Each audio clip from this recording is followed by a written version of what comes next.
Welcome to the Fighting on Film podcast, the podcast all about classic and obscure war movies, from the Normandy landings to the days of chivalry and swords. If it's been captured on film, we're going to try and cover it. I'm Robbie of RM Military History. I'm Matthew Moss of Historical Firearms and the Armourer's Bench.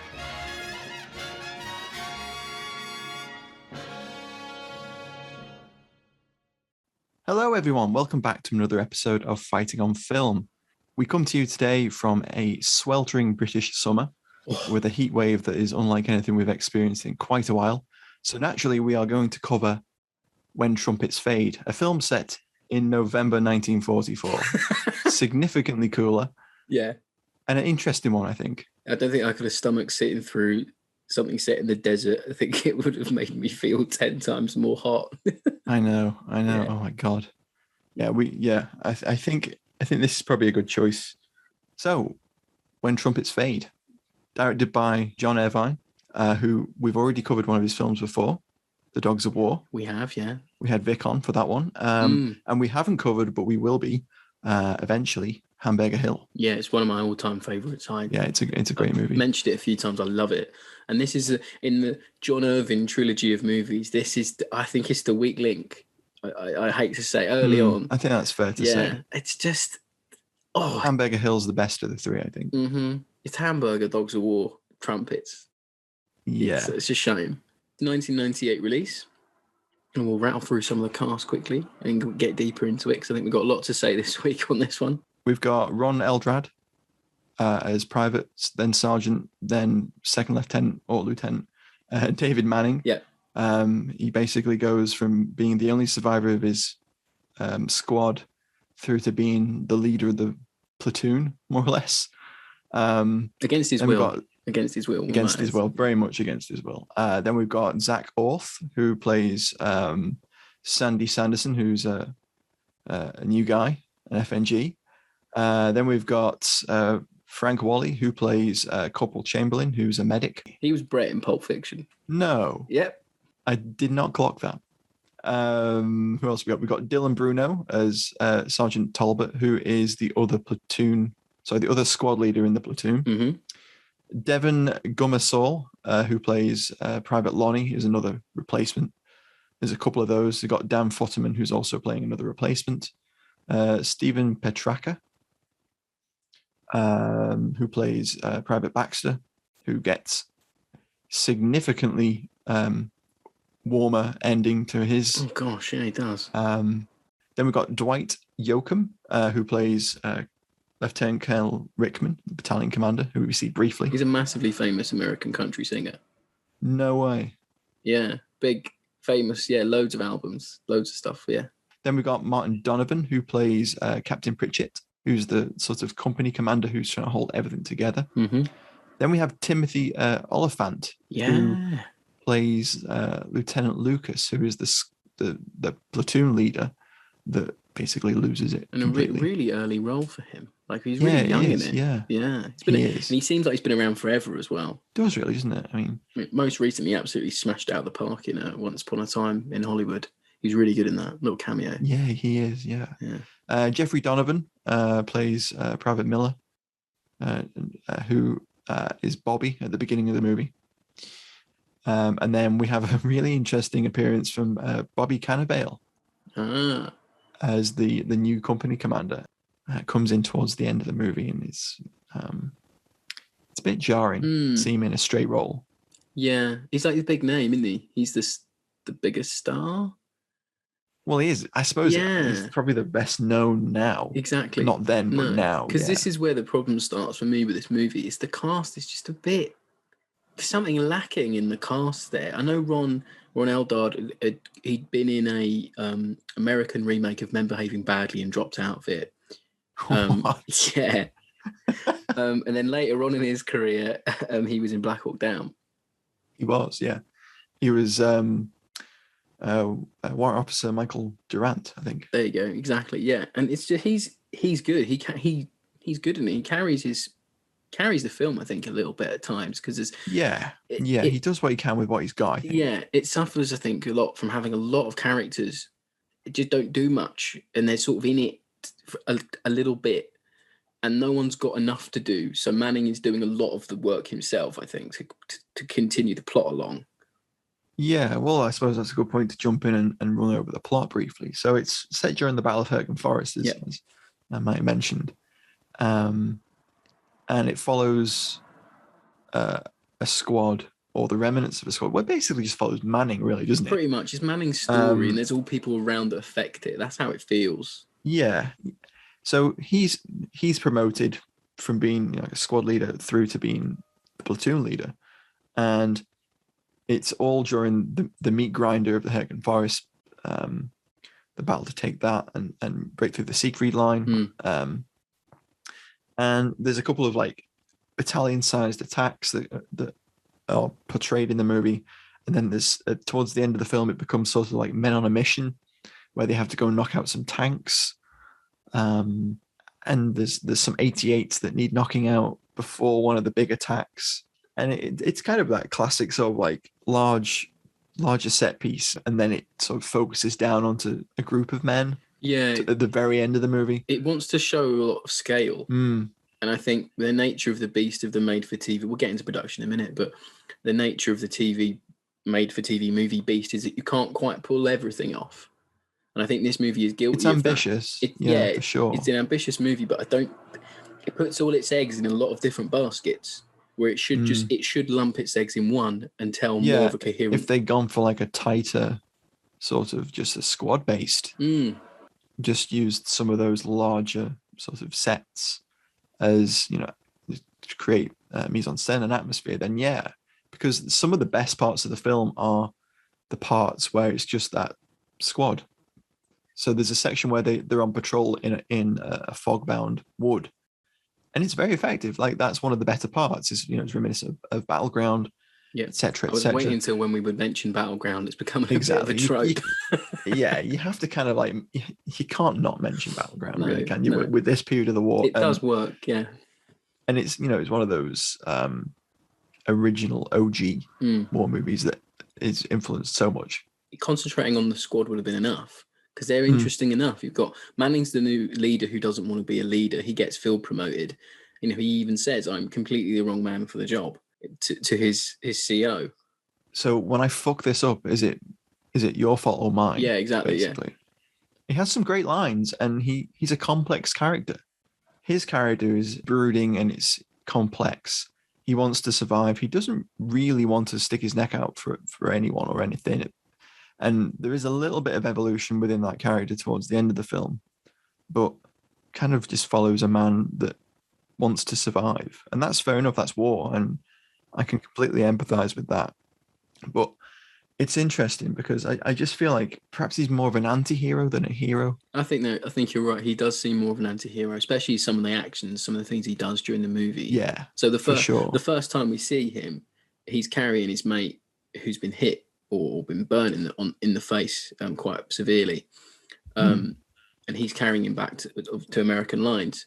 And he says, tough as nails, you're tough as nails, Bob, you're going to make it. What are you? Oh, I'm tough as nails. And you sort of, okay, this guy's a can-do spirit. He's trying to get his mate back, and he seems like a nice guy. He's trying to do something admirable. First time you see him, he puts him down and he waits, and he's like, oh, you can't lift me up again. It hurts too much. You can't thing. And then he sort of turns and he looks away from him, and he sort of checks his ammo, checks his Thompson, and he goes, "You're not going to leave me, are you? You can't leave me here. You're not going to leave me here." So, and it all sort of builds and builds, and then he shoots him, and then it cuts, and he's at the American lines. That opening scene's really interesting because it follows on after a fairly standard black and white bit of stock footage. It explains the context of the war. The American army is on the march. that sort of thing. Everyone thought the war was going to be over for Christmas, etc., etc. But I find that opening scene really jarring in a number of ways. Like Eldrad is doing some good acting there, I think, and there's a little bit where the desperateness of his voice is coming through. He's trying to keep Bobby in the moment, alive, conscious, talking through the pain to get to the aid station. And then once he sets him down, he nonchalantly just lights a cigarette. Yeah, they start talking normally. All the pain ebbs out of Bobby's voice, and they just start conversing relatively normally, which is a bit unusual. I just found that a little bit jarring. And then obviously Bobby gets killed and he never mentions him again. No. So, and you're half expecting a time later on where the FNGs are whining or moaning about war, and he goes, "Look, I had to shoot my best mate." The closest we get to that is he mentions, "I've done some things in the forest," when he's asking for a Section 8. Yeah, there needs to be more. And there needs to be more. If he had broken down in front of his officer, "I shot my own friend, I killed my own friend. This is madness. I can't be a leader of men now because of the things I've done and the things I might do again." If he had done that, then you would feel more for him, because I think it gets to a point where you're just like, this guy's just a crackpot. There's no way he'd be on the front line anyway after some of the things he does. I suppose that with Hürtgen, like it was a meat grinder. Yeah, of course. They weren't going to just pull guys out for no reason. No. It just strikes me as it was one of those very sort of like desperate fights. Yeah. And perhaps he would have just been left in there and just slipped through the cracks. Maybe. I don't know. Yeah, I mean, it makes sense. You could get away with something like that, I guess, maybe. It's not beyond the realms of possibility, but then there's not enough. So I'm going to say it now. He shoots a guy who's using a flamethrower in the fuel tank. The fuel tank explodes and he dies. So he de facto kills one of his own troops. Well, what's worse is he doesn't put another round in him. Doesn't put him out of his misery. Yeah, just watches him. It's almost never talked about again. It's never addressed. Well, yeah, exactly. And worse, Orth's character, Sandy, basically says, well, he had to do it. Did he? Yeah. Towards the end of the film, where they're about to go on that mission to knock out the tanks, there's some talk about it, and the other sergeant in the platoon confronts him about it and hits him, doesn't he? Yeah, of course, yeah. But later on, Sandy says something like, he had to do it, we would have all run and died otherwise. See, that's bullshit for me. I don't buy that at all. Well, I don't, and I think it's really you can't justify that kind of behavior, that kind of thing. I mean, he shot him, and he didn't put him out of his misery when he was on fire. Like, so they're trying to. This is we're going to we'll talk about it in the alley tally, but we'll talk about it now. They're going to attack these 88s from a flanking position because they're getting absolutely chewed up when they go into trying to take this Bailey Bridge position to the town of Schmidt, which was actually a big battle during the actual Hürtgen offensive, Hürtgen battle period. Manning and his little team of men, his squad, they go and attack these 88s with flamethrowers. Now, it annoys me, for one, that new FNG troops are just using flamethrowers like they're nothing, which is a bit annoying.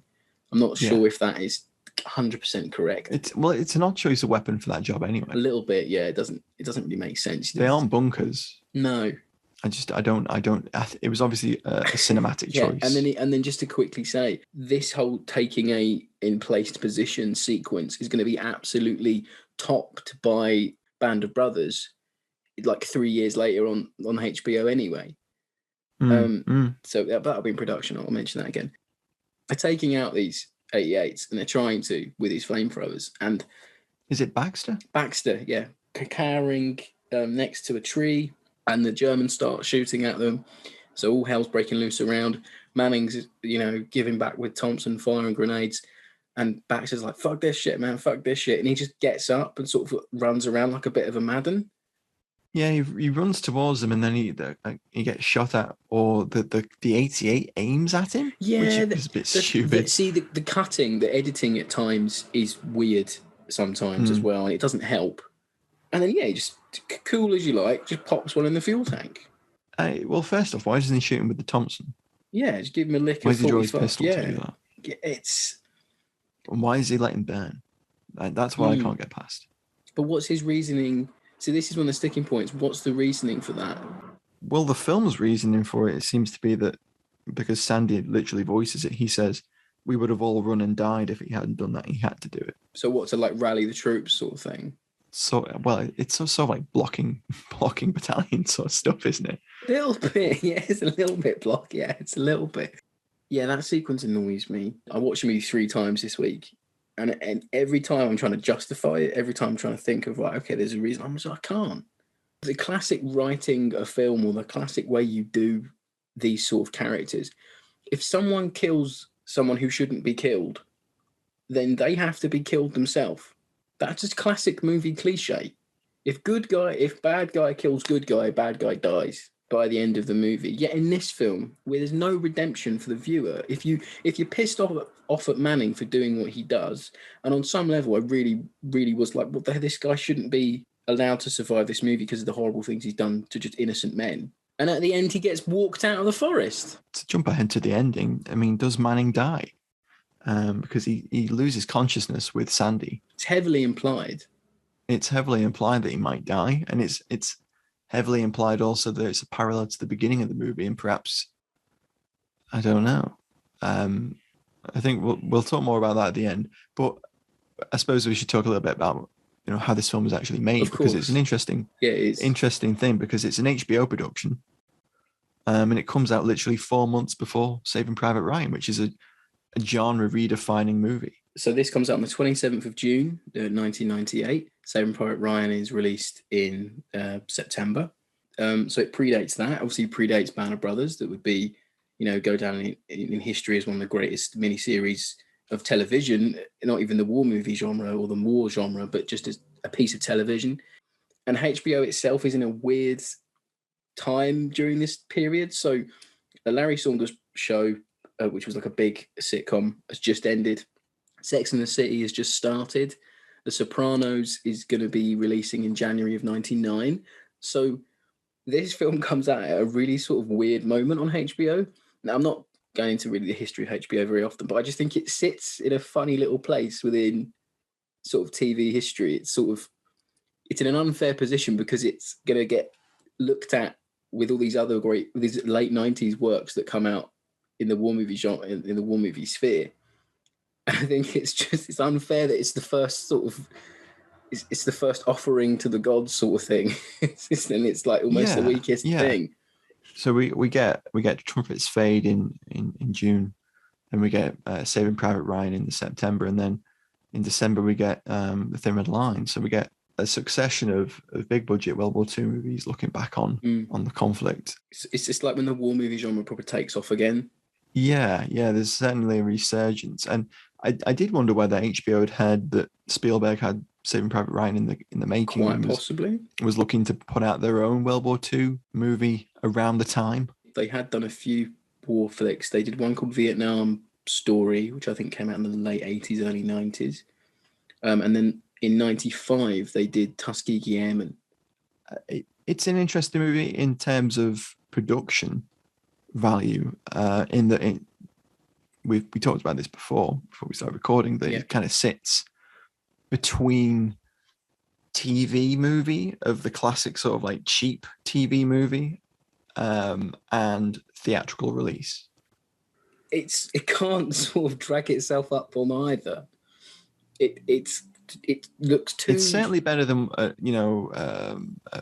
classic TV movie where you can tell it's on a budget, but it doesn't have that extra punch. No, there's something lacking in every single sequence, every single shot. There's just something not there. And it might be budgetary. I couldn't find, I scoured the internet. Yeah, I couldn't find how much it was made for. I saw some reference to it being filmed in Hungary, but I couldn't find any mention of budget whatsoever. But I think I get the feel that it was an ambitious picture and they wanted to do some big set pieces. I think perhaps there were some limitations on budget, but also possibly when it comes to advisory. So some of the stuff like the dragon's teeth, the tank obstacles, they're a little bit off. Okay. There's a bunker that's facing the wrong way. There's just certain little things where you think that's not 100% on it. When you're comparing it with more recent movies, which, well, Saving Private Ryan, I suppose, there is obviously something lacking, and it's budget in that respect. It has to be, and it's also the production team. They haven't got the same sort of scale and scope that. It's like Irving. It feels, and I don't know if this is true. This is just me thinking aloud, but it feels like Irving was brought in because of Hamburger Hill, because of Dogs of War, Robin Hood, all the things that he sort of directed beforehand. It's his name carried a little bit of the production, and then you've got all this raw Hollywood talent who Some of them go on to bigger things, some of them don't. But at the time, they were new, raw actors who'd been in some big projects on paper, but then on the screen, it's just lacking. But I got a retro review for this week, first one we've had in a while. So this one comes from the Washington Post, written by Tom Shales from the day of release in '98, and I'll read you a little extract from it now. It's no fun movie. There's virtually no comic relief. Not a single woman in the cast. The ending couldn't be called happy, and neither could the beginning. But When Trumpets Fade, a new HBO movie about a little-known story from World War II, certainly makes an impression. It's a powerful, suspenseful, and shattering film, an anti-war movie in the tradition of Platoon and Catch-22, though on a much smaller scale than those films. It manages to be surprisingly potent, a tight little package that carries a tremendous wallop. Yeah, I mean, that's a very positive review. It clearly is an anti-war movie. Yeah, 100%, yeah. I suppose when you think about it, we're watching this 20, 25 years after the fact, aren't we? We've watched everything that came afterwards. If we hadn't seen Saving Private Ryan, Band of Brothers. Also, as well, we're in the period of time now where we can just search up a movie and watch it. Mm-hmm. Whereas if we'd paid for HBO at the time, I think maybe we'd have thought about it differently. But obviously, you're right, because we've had Band of Brothers, we've had Saving Private Ryan, we're putting it up against it. And unfortunately, you have to. In some respects, you have to put it up against its contemporaries. Yeah, when you contextualize it, I suppose, when you think back to when the last sort of big budget Hollywood war movies were made, they're predominantly in the mid 80s, aren't they? So you've got things like The Big Red One, etc. The genre had fallen out of favor a little bit, hadn't it? Yeah, exactly. And this is probably one of the first for a fair while. It would have hit differently. Oh yeah, 100%. And you've got that whole it's interesting to sort of try and contextualize it. The 50th anniversary of the Second World War ending was in '95, so it's all this reconnection with the war sort of thing. Maybe it's a cultural thing more than anything else.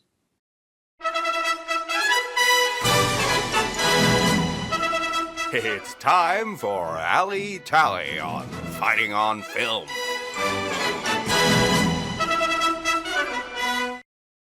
So, Rob, what have you got for the alley tally this week? I see. I'm going to be negative again.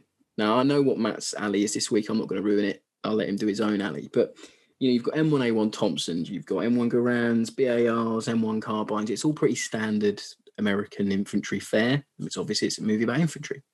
No mortars really annoy me. They've got no close support on any of their attacks, which annoys me, which I just find bizarre. The one thing that irked me, and it's a costume thing this week.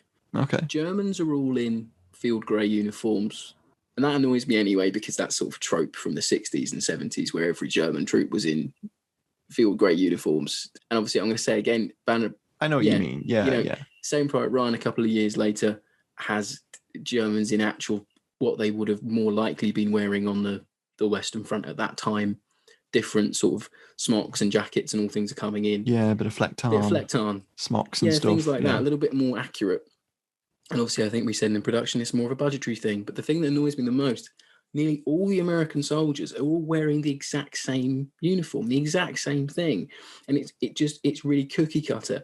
They've all got an M41 jacket done up to the hilt with a scarf around their neck, with their Jeep hat turned backwards, with their helmet over it, and a pair of gloves pretty much, and belt rig. They've got no backpacks, no cross straps, anything like that, when they should more likely be wearing M43 jackets, great coats, tankers jackets, all things like that, cold weather gear. And I've looked at contemporary footage from around that time. Most of those lads were in very heavy cold weather gear because the winters were cold. It irks me. I'm thinking all those lads must be freezing their bollocks off because they're not wearing cold weather gear. The M41 is a lightweight jacket, and they're not even doubling up anything. They all look a bit. Yeah. There's not a lot of variation in how they're wearing it either.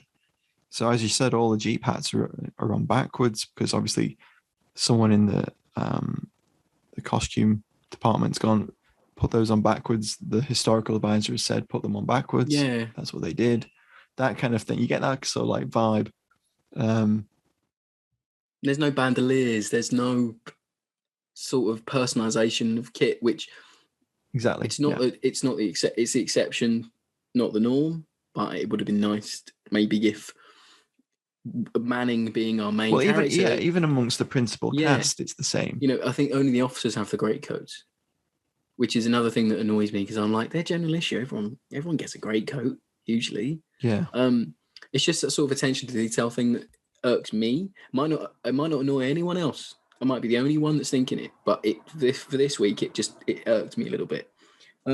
But apart from that, I do like seeing M1A1 Thompsons because they're iconic and they always look great on camera. There is that one caveat to it though. Yeah. There's Thompsons, there's M1 Garands. I think there's briefly seeing a couple of M1 carbines. The BAR pops up at the end of the movie. We don't really see too much of that, but then we see it when they go off on their, team on a mission. Yeah, sort they of go off on their Medal of Honor action at the end. Yeah. Yeah. But in terms of my picks this week, it's got to be the M9A1 Bazooka, the rocket launcher. That is probably the only really cool usage of any kit during the film, I'd say. Yeah. Well, there's the flamethrower we could talk about, but we'll talk about that again. Oh, and those really mad-looking Panzer IVs that they mocked up. Oh yeah, they're quite good actually. They are they're 2S1 self-propelled howitzers. Right. They're Soviet, former Soviet by that point, howitzers. They're hidden well. They've got foliage all over them. They're painted up quite well, and you only see them briefly, so like hold down, but they're effective. Oh, and I think there's a Sherman or an M8 Greyhound. I think. No, in like the background. Yeah, in one of the sequences when the Americans are like gearing up, it's like driving away. There's a couple of Jeeps that pop up, isn't there? I'm thinking, well, why don't you use that? Take it. Why can't the Sherman go up against the Panzer and get knocked out? Why can't you use it? Anyway, irrelevant.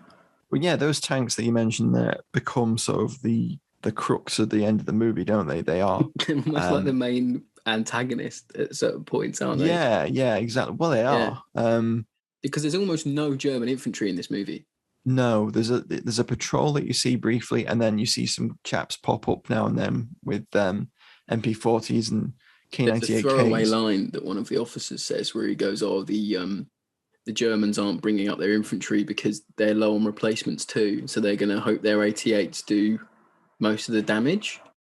Don't even start me on those 88s that are aiming downwards. It's so stupid. They clearly would have been mortars, and they clearly couldn't have mortars because they aren't impressive enough. Yeah, possibly not. Yeah. So that's why they've gone with 88s, because everyone knows what an 88 is. So they're the first target, and then the second target they have to knock out is these tanks, and that's where the bazooka comes in. And it's probably one of my favorite bits of the movie. You get to see the M9A1 get deployed. So it comes in two parts. You put the two tubes together, and you even see him flicking out the little optical sight that they have on the side. So he folds that forward, and then he gets ready to fire, and his number two taps him on the helmet, to let him know that he's loaded. There's a nice little sequence where he fires, and the rocket hits the tank, and the effect's pretty good. It's a nice inclusion to have that particular model, and it's one of the scenes that stands up pretty well because it's within a set piece. Got other guys covering them. It's what they went there to do. They went there to knock out the tanks. They manage it with the bazooka. And they get within a realistic range too, which is a positive. That sequence is probably one of the better sequences because it's a different setting. It's not just in the forest. It's in like a bit of a German staging area.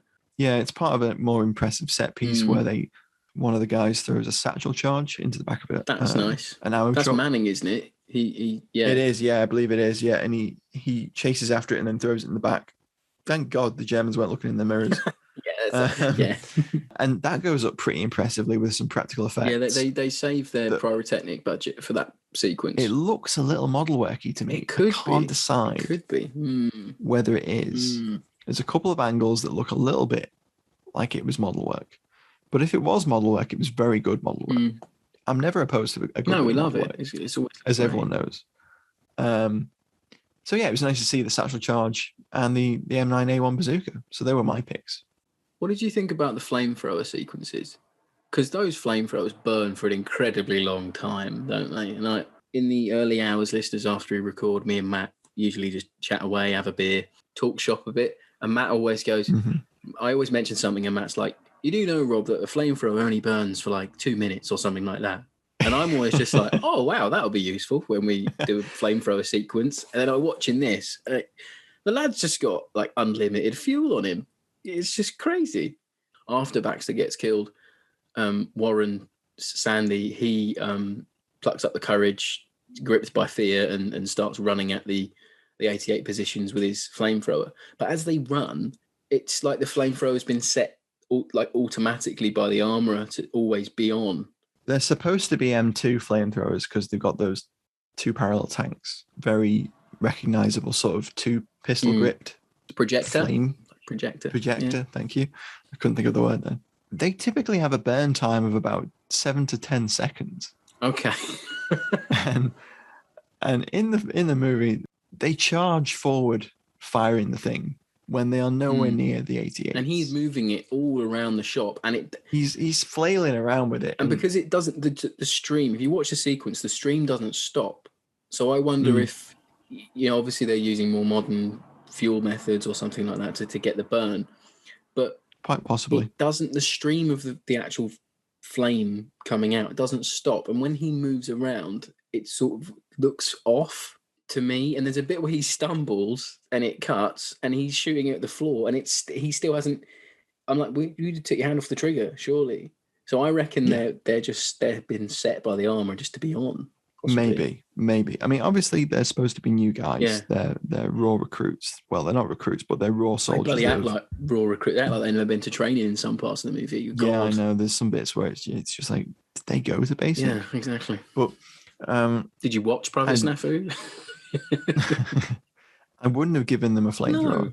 I'm like, what are you giving the most jittery man on the Western Front at this time in 1944? A fucking flamethrower. Like, asking for trouble. It burns for 7 seconds, more or less. Goes to like half a gallon of fuel every second. Yeah.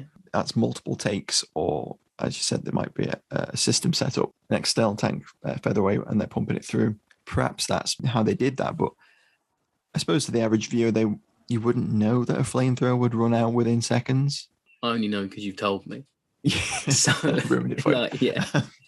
But no. But yes, that is a bit off. Yeah.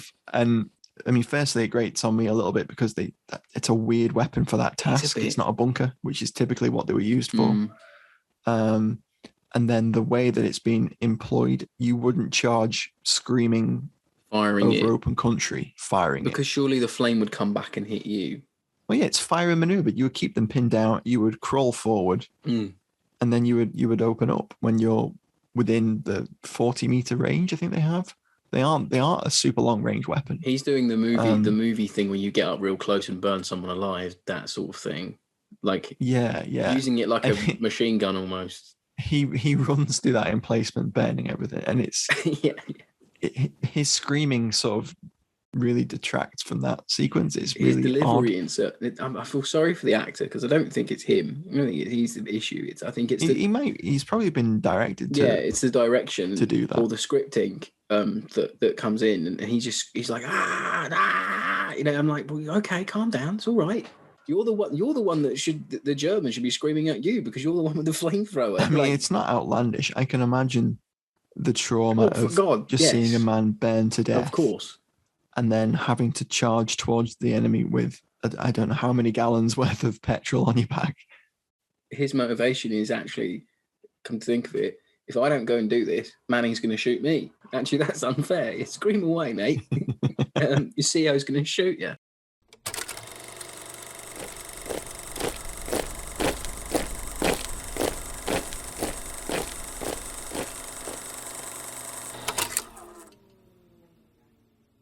So, Matthew, favourite scenes this week or anything we want to pick out? Well, I think my favourite scene is the patrol, the second day that they've been in the line, and they go on a patrol ahead of the line towards German positions, and it's foggy, very atmospheric, very close. That's one of the sequences that the film does rather well. Much tighter, more atmospheric. Yeah. The guys are super palpably nervous, clutching their rifles for grim life. Sandy is sent off as point man. No idea why he gets picked, but he does. Manning's a bastard, isn't he? That's why. He moves too quickly. Yeah. And the guys lose track of him. And we get this little sequence where he runs into a German patrol and he has to hide under a bush. Yeah. Yeah, and I quite like that. It is atmospheric. That is quite tense. Zak Orth does a decent job of showing that tension and how terrifying that must be to be in a close fog in a forest when you know the enemy are there. And if you turn around or get disorientated, you don't know which way you should be going. I talk about another grievance again, but that sequence annoys me because I'm like, oh, this movie is going to be like this, is it? It's going to be all tense and head sort of stuff, like a lot of mental chess going on. More mental chess than sort of actual action. I thought it was going to be like that, maybe like a character study of men in that sort of world of the Hürtgen Forest and men in that. And again, it has battleground echoes. Yeah, exactly. Yeah. And then it just doesn't. It fades out into something different. But that sequence is really good, though. We go into those big set pieces, which flounder a little bit. My sequence it's not a fave scene, but it's a scene that I'll just want to talk about a bit deeper. It is that initial attack on the Bailey Bridge position. They get told they're going to retake the town of Schmidt.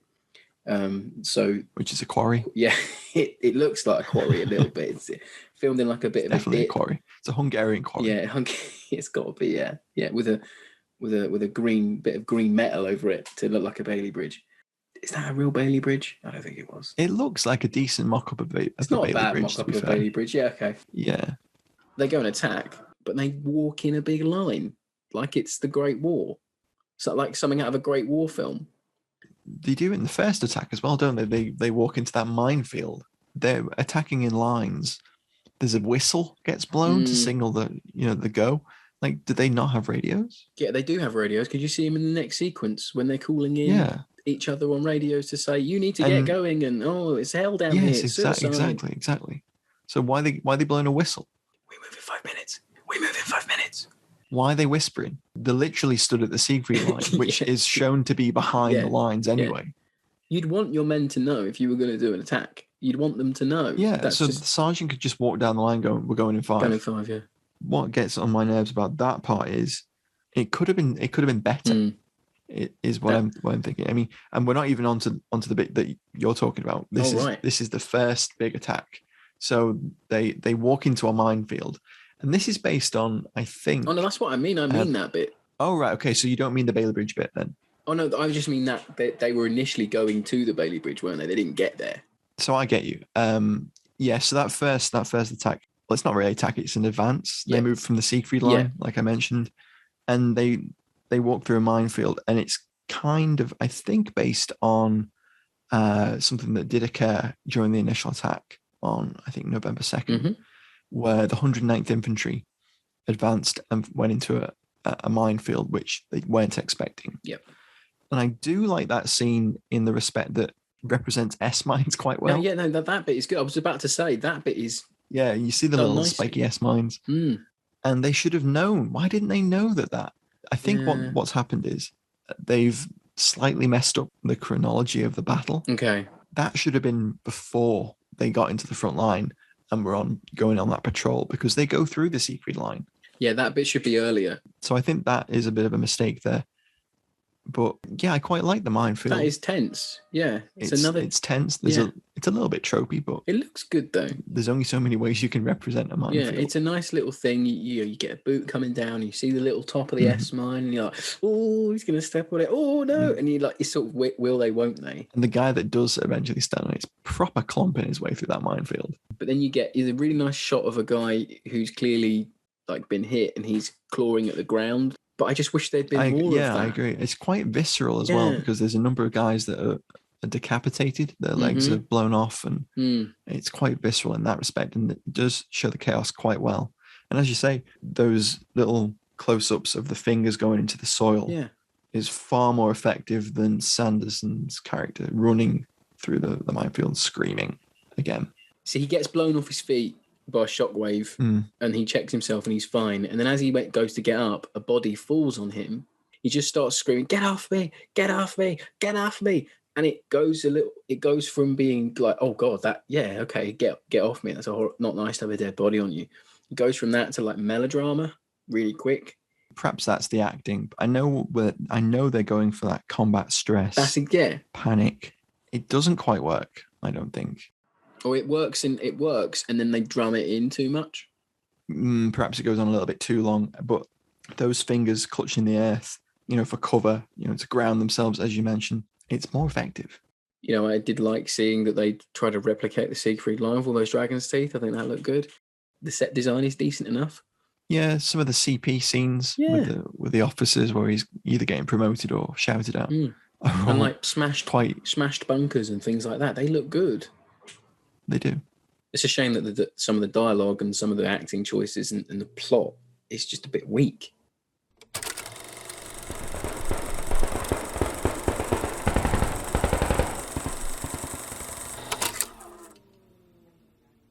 So we're doing it. We always do every week. Is we start rattling into our final thoughts before we actually do get onto that segment. So I think we're going to split decision on this movie, because when I was doing some research and stuff, watching the movie, looking at reviews online, going into subreddits and YouTube comment sections, people seem to really enjoy it.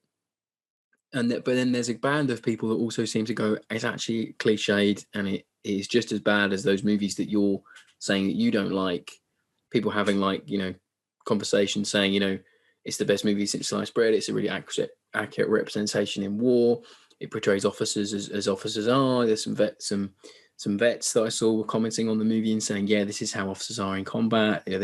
Some of them are like this. Yeah, that actually is quite interesting. So we haven't really mentioned it yet, but there are a plethora of officers in this film, and they range from Timothy Olyphant's character of Lieutenant Lucas, who comes across initially as like a real ball buster. But then it twists on itself, and it's revealed that really he's just terrified himself. Yeah. He's been in a bunker for like a week trying to look like he's keeping it together. And as soon as he gets into battle, he falls apart, he loses it. We get Bobby Cannavale, who comes in as the cocksure Captain Zennick. That's it. Towards the end of the movie, alongside the colonel. The country singer was Dwight Yoakam. Yeah, that's it. Yeah. There. He comes in and he relieves the original captain, played by Martin Donovan, of command, and that's where some of those tropes come in of the relieving the. And it's the whole the company commander of command, because he's blaming him. Yeah, and you get the GIs, don't they? They all like, the officers don't know the front line from their asshole, and.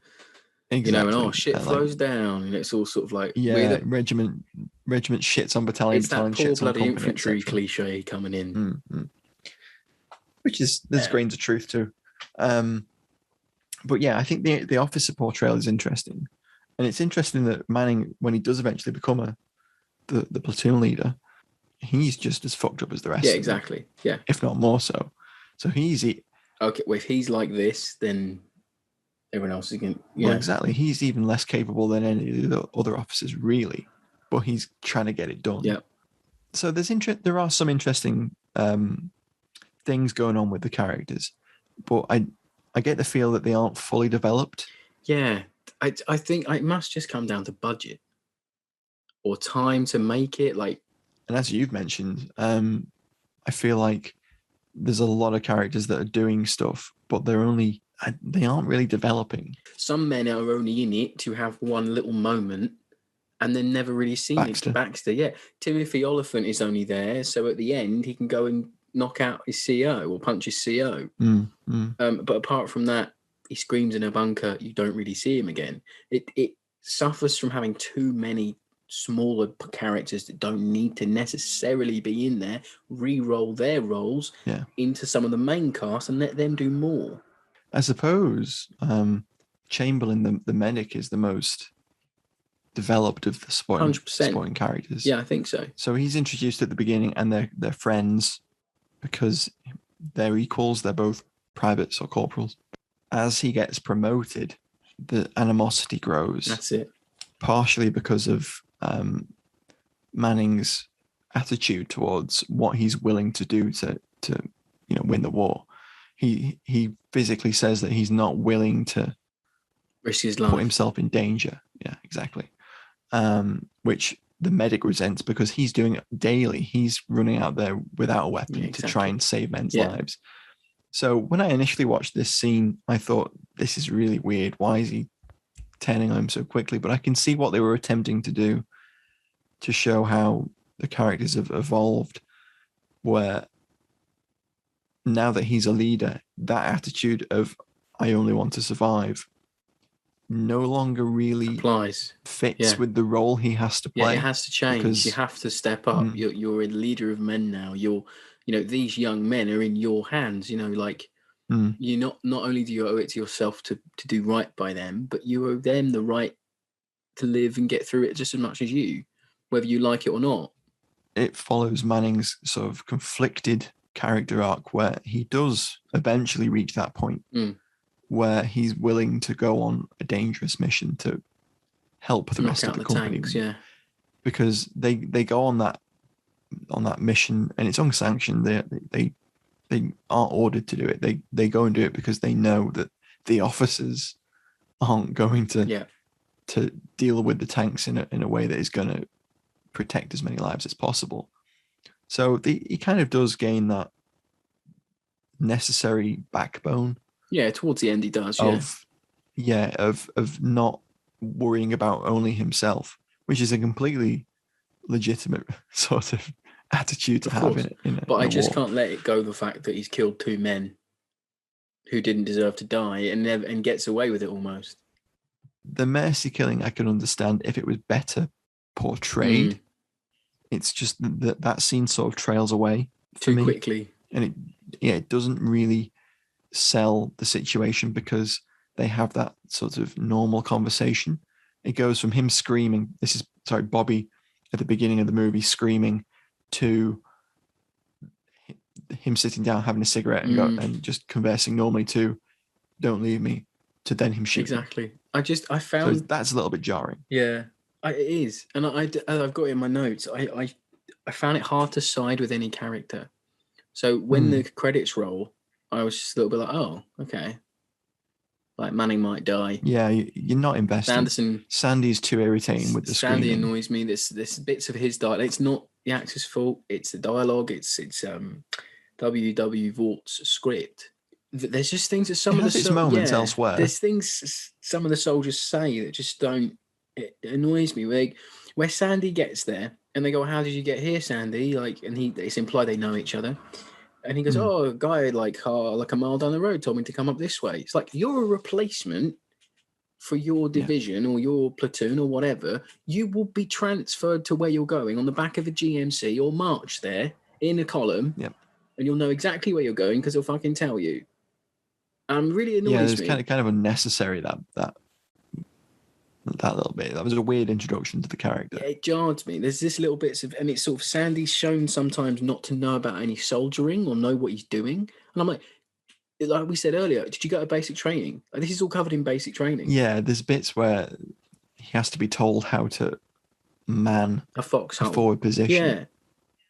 Oh, how will I know if they're making a push? And the medic goes, well, there'll be a lot of shooting and they'll be coming running at you, so you'll know. It's like, don't ask stupid questions, get stupid answers. It just irks me. Yeah, it's a flawed film, definitely. It is flawed, and it's a shame because it's got the bones of a decent movie in there. Yeah, but I can understand why people like it. I mean, the first time I watched it, I really did not like it. I couldn't get on with it for the numerous reasons that you and I both gone over. But I think on rewatching and watching again, there's parts of it that do shine through.